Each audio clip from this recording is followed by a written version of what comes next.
कैमरे में कैद आखिरी कहानी और 10 सेकंड का खौफनाक राज।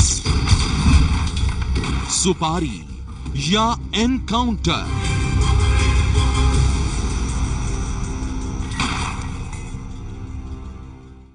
दिल्ली में एक रेस्टोरेंट के अंदर हुए एनकाउंटर के मामले ने तूल पकड़ लिया है। पुलिस का दावा है कि एनकाउंटर में मारा गया शख्स एक शातिर बदमाश है, लेकिन घर वाले एनकाउंटर को बता रहे हैं फर्जी। विवाद लगातार बढ़ता जा रहा है और अब पहली बार सामने आया है एनकाउंटर का वो सनसनीखेज वीडियो, जिसकी धुंधली तस्वीरों की कहानी ने सारे शहर में फैला दी है सनसनी। सीसीटीवी में कैद ये तस्वीरें बेहद धुंधली हैं और इन्हीं धुंधली तस्वीरों में कैद है बागपत के रहने वाले मनोज वशिष्ठ की जिंदगी के आखिरी पलों की कहानी। उस एनकाउंटर की कहानी जिसके सच को अब इन तस्वीरों में ढूंढा जा रहा है। गौर से देखिएगा इन तस्वीरों, क्योंकि सीसीटीवी की ये तस्वीरें इतनी धुंधली हैं कि इनके सामने आने के बाद भी एनकाउंटर की अधूरी कहानी का ही खुलासा हुआ है। शनिवार की शाम करीब 8 बजे दिल्ली के न्यू राजेंद्र नगर इलाके में सागर रत्ना रेस्टोरेंट के अंदर आखिर क्या हुआ? एनकाउंटर की ये कहानी समझाने के लिए हम आपको सबसे पहले दिखाते हैं अपने जानकारों के साथ बैठे मनोज वशिष्ठ को। इन तस्वीरों में आप देख सकते हैं कि मनोज रेस्टोरेंट के अंदर यहां इस कुर्सी पर बैठा है और उसके साथ ही बैठे हैं उसके कुछ जानकार। सभी बातों में मशगूल हैं और उसी वक्त सागर रत्ना रेस्टोरेंट में सादी वर्दी में पहुंचते हैं स्पेशल सेल के पुलिस वाले। वो सीधे मनोज की तरफ बढ़ते हैं। ये देखिए, सादी वर्दी में ये स्पेशल सेल का एक पुलिस इंस्पेक्टर है। वो मनोज के पास पहुंचता है और जैसे ही वो उसके कंधे पर हाथ रखकर कुछ कहता है, मनोज उठकर भागने की कोशिश करता है।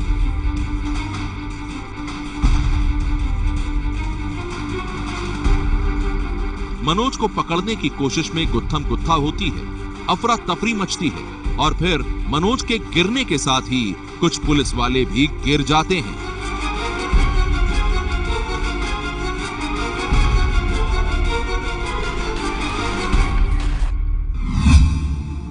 मनोज जब जमीन पर गिरा तो उसे गोली लग चुकी थी और फिर वहां पड़ी थी खून से सनी उसकी लाश। सीसीटीवी की इन तस्वीरों को देखें तो ये तस्वीरें स्पेशल सेल के दावों के अनुरूप तो हैं, लेकिन उसके बाद भी ये एनकाउंटर के पूरे सच को बयान नहीं कर रही हैं।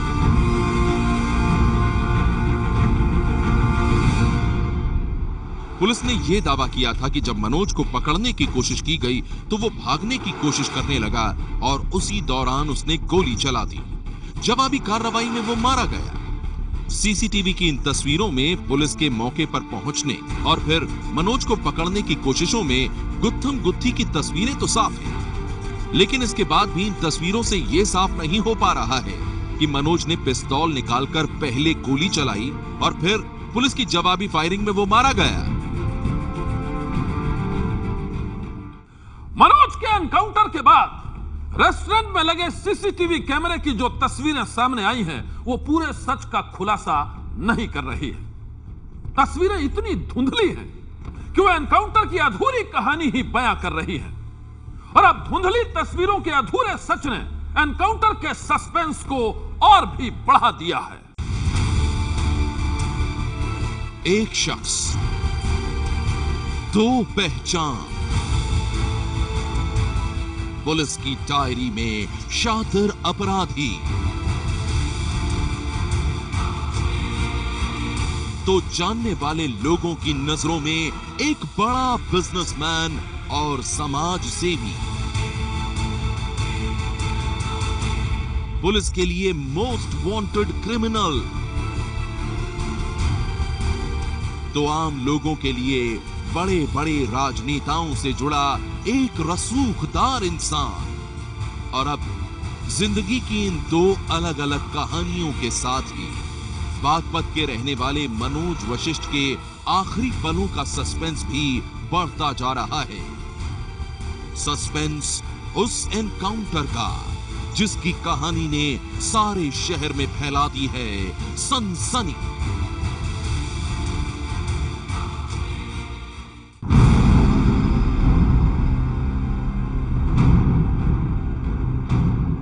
शनिवार की शाम करीब 8 बजे दिल्ली के न्यू राजेंद्र नगर इलाके में सागर रत्ना रेस्टोरेंट में हुए एनकाउंटर का सच क्या है, ये रहस्य गहराता जा रहा है। मनोज के एनकाउंटर के बाद दिल्ली पुलिस की स्पेशल सेल का दावा है कि गोली पहले मनोज ने चलाई और फिर जवाबी कार्रवाई में वो मारा गया। अपने दावे की पुष्टि के लिए पुलिस ने रेस्टोरेंट के अंदर लगे सीसीटीवी कैमरे की ये तस्वीरें भी जारी की हैं। लेकिन इसके बाद भी पूरे सच का खुलासा नहीं हो पा रहा है। पुलिस के मुताबिक एनकाउंटर की ये कहानी महज 10 सेकंड की है और वारदात के बाद कई गवाहों के बयान को भी दर्ज किया गया है।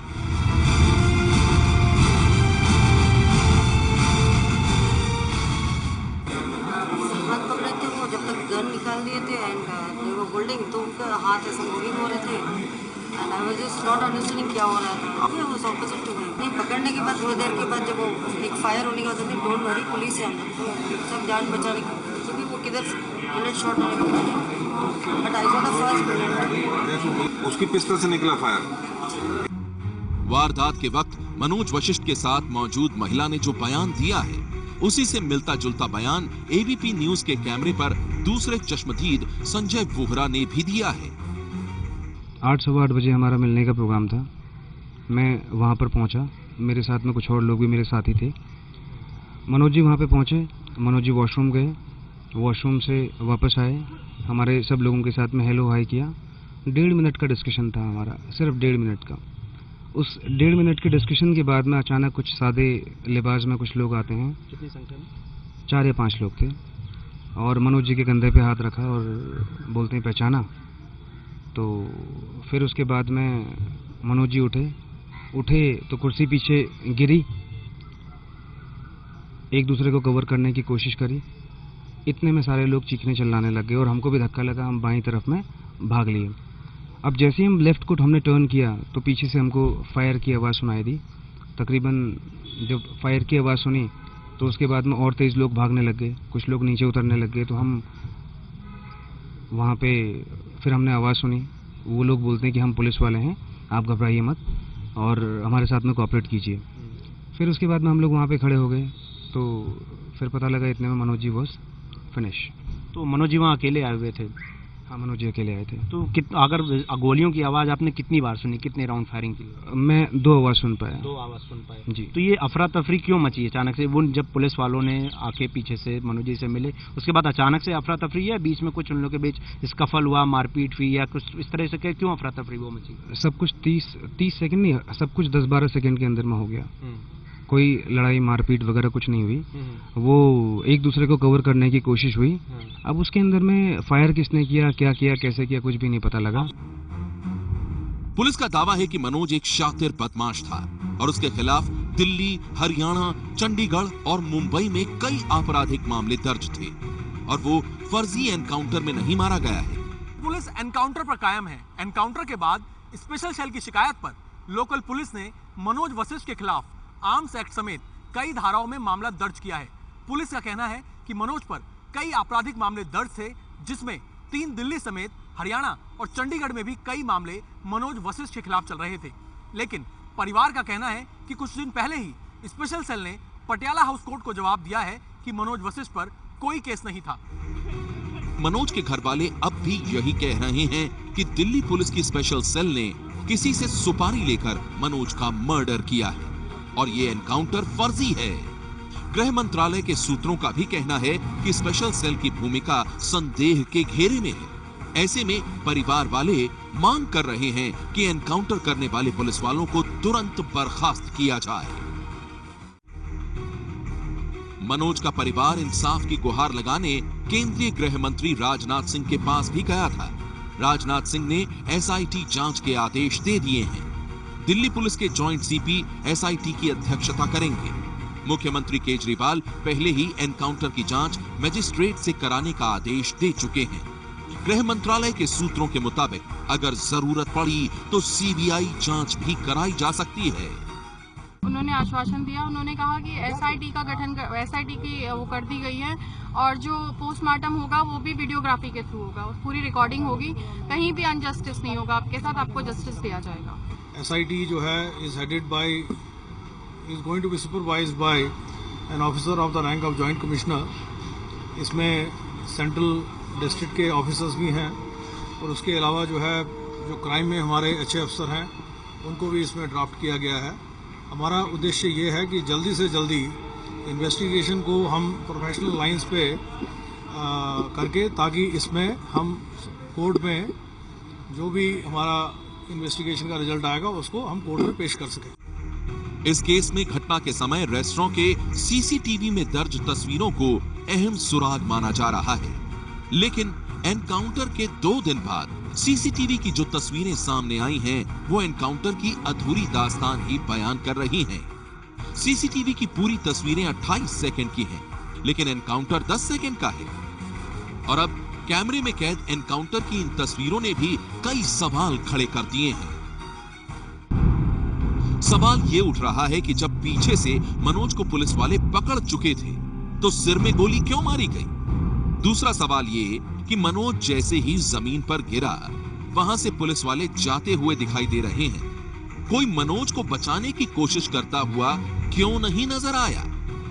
इस पूरे मामले में ये सवाल भी बेहद अहम है कि मनोज वशिष्ठ पर गंभीर आपराधिक मामलों की जगह अगर ठगी जैसे मामले थे तो एनकाउंटर की जरूरत क्यों पड़ी?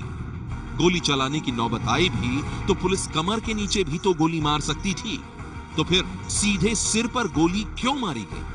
सनसनी के लिए ब्यूरो रिपोर्ट।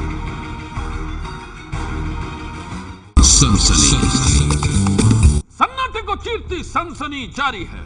आगे देखेंगे मोबाइल में कैद एक मॉडल की दर्दनाक कहानी।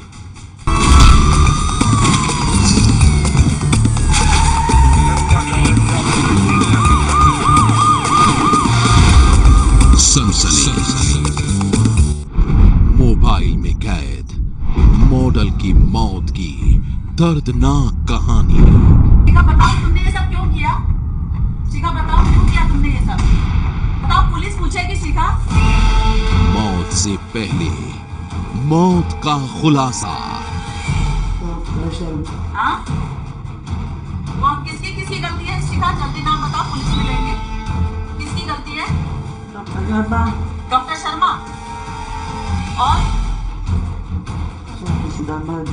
शादीशुदा मर्द कौन कौन? वो 1 मिनट। मोबाइल में कैद जिस वीडियो को अभी आपने देखा, 1 मिनट की उस वीडियो में दर्ज है एक मॉडल के सबसे बड़े दर्द की कहानी। उसकी उस तन्हा जिंदगी की कहानी जिसमें दर्द और बेबसी के सिवा कुछ नहीं था।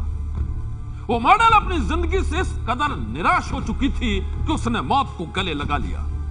उसने खुदकुशी कर ली, लेकिन मौत से पहले उसने अपनी मौत का जो खौफनाक खुलासा किया है, उसकी कहानी बेहद ही दर्दनाक है। शिखा बताओ तुमने ये सब क्यों किया? शिखा बताओ क्यों किया तुमने ये सब? बताओ, पुलिस पूछेगी शिखा। प्लीज बताओ कि तुमने ये सब क्यों किया, किसकी गलती थी? शिखा प्लीज बताओ। शिखा, हाँ? सबकी किसकी? हाँ? कौन किसकी गलती है? शिखा जल्दी नाम बताओ, पुलिस में देंगे। किसकी गलती है? डॉक्टर शर्मा।